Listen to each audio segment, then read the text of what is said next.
tympanic membrane is slightly dented, and therefore it is the medial ear is slightly parallel to this tympanic membrane. Now the tympanic membrane is not like this; it is like this, slightly curved. This is air, and it's lined by mucous membrane. It is connected anteriorly by the lateral side and the posteriorly to the muscular antrum.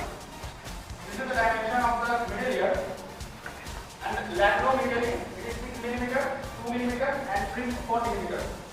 In this reason, this is considered as epitympanic. This is mesotympanic, and this is hypotympanic. This is the tympanic membrane, and this is the placenta, and this is the pars tensor. The area above the pars tensor, it is considered as epitympanic. The area parallel to the pars tensor, it is considered as mesotympanic, and the area below the pars tensor, it is hypotympanic. This ossicles, this is medial, inter, and stapedius. The head of the medial and the body of the inter is situated in the epitympanic region. Suppose I am standing like this and you are looking from that way. This is the tympanic membrane and coming medially, the medial, inter, stapedius, and this starts inner ear. Now coming to the embryology and the ossicles of medial ear, that is medial, inter, and stapedius. This medial and inter is developed from the first stapedius, which is developed from the second arm. But the stapedius has the base, which is this foot plate is derived from the otic capsule, and the annular ligament. This annular ligament connects the base of the stapedius to the oval window, and then it starts the inner ear. And it is annular ligament also derived from the otic capsule. The content of the medial ear is 3 ossicles in one ear. There are total 6 ossicles in both ears, 2 muscles, tensor, tympanic, and stapedius. And the most important is the ear. This is the ossicles of middle ear. This is medial, this is inter, and this is stapedius. This is the head part of the medial. This is the neck. This is the lateral process. This is the anterior process, and this is the handle of the medial. This handle is also called as manubrium. This handle is embedded in the tympanic membrane, and it is suspended. This medial is suspended by a head of ligament. The head of the medial is articulated to the body of the inter by a synovial joint. And this inter, this is the short process and this is the long process. And here is the lenticular process. This lenticular process is articulated with the head of the stapedius, and this articulation, the type of joint is also the synovial joint. This stapedius is the anterior crust, and this is the posterior crust, and this is the base of the stapedius. This base of the stapedius is also called as foot plate, and further this foot plate will fit with the oval window of the middle ear. This whole structure actually amplifies the sound by 15 to 20 times, and by mainly from the two mechanisms, lateral and the surface area between the tympanic membrane and the oval window. This is how it looks like. Suppose I am standing like this, and you are looking to my left ear. The tympanic membrane, and after the tympanic membrane, there is medial, then infus, then stapedius, and then the inner ear starts. The communication anteriorly, the middle ear is communicated with the lateral side by a eustachian tube. This eustachian tube is also known as tympanic tube. Mainly the eustachian tube contains air. It equalizes the air pressure, because in the lateral side there is air, and in the middle ear there is also air. So it equalizes the air pressure. This eustachian tube is actually anteriorly and medially and slightly posteriorly. And the posterior part of the middle ear is connected with the mastoid antrum. This is the eustachian tube.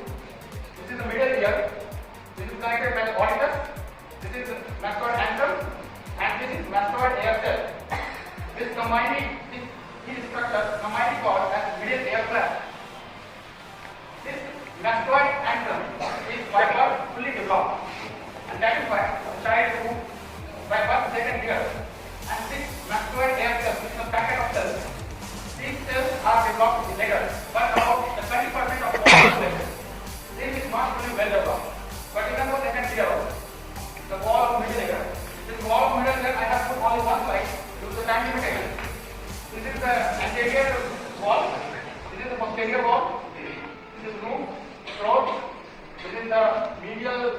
wall, and the lateral wall is not shown here. So anteriorly, this is the eustachian tube. There are two walls.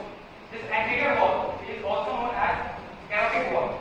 From the internal carotid artery, there are some branches, and there is a tympanic appearing inside the medial. This is the eustachian tube which is further connected to the lateral, and this eustachian tube is about 36 mm long, and in the inside it is 80 mm. This is one third is bony part, and two thirds is the cartilage part. And this hole, this is the tensor tympani. It actually dampens the noise when you chew something. It dampens, cancels the noise. The posterior wall. This posterior wall is also known as mastoid wall because this is the orbital. Posteriorly, there is the mastoid antrum, and the mastoid antrum there is this is the pyramidal eminence. This pyramidal eminence, and one nerve is also coming from the facial nerve. This is the facial nerve. Coming more posteriorly, there is point final, and more posteriorly there is the posterior triangle of the scrotum. When any infection is in the middle here, then that infection goes posteriorly and affects the vein stem and the medial. Now coming to the medial part, the loop. This loop is also known as segmental wall. Above the segmental line, there is the dura mater, subacral mater, and pia mater. Now inferiorly, this inferior wall is also known as the jugular wall because there is jugular fossa. In the jugular fossa, there is the internal jugular vein. Some nerve also, mainly the glossopharyngeal nerve, 9th nerve, 10th nerve, vagus, and the accessory nerve. The tympanic branch of the glossopharyngeal nerve appears as. Now coming to the medial wall. This medial wall is also known as lateral wall.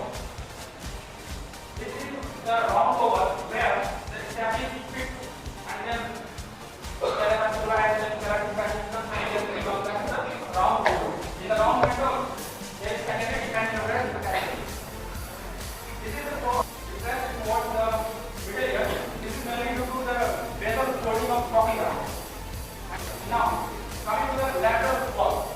This lateral wall is also known as the membranous wall because that is tympanic membrane. Only the lateral wall is the membranous, whereas all the 5 walls are bony walls. And in the membrane, anterior to medial, and is embedded. Mainly, the middle here is 6 arteries.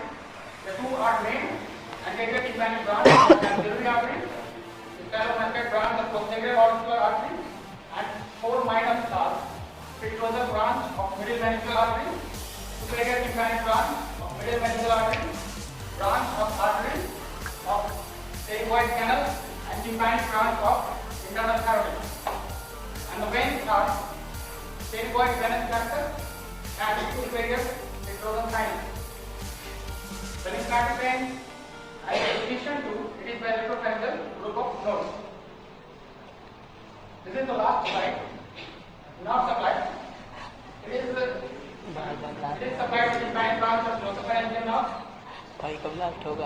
Superior and inferior cardiac tympanic nerve, then facial nerve, and then mandibular nerve. The reference is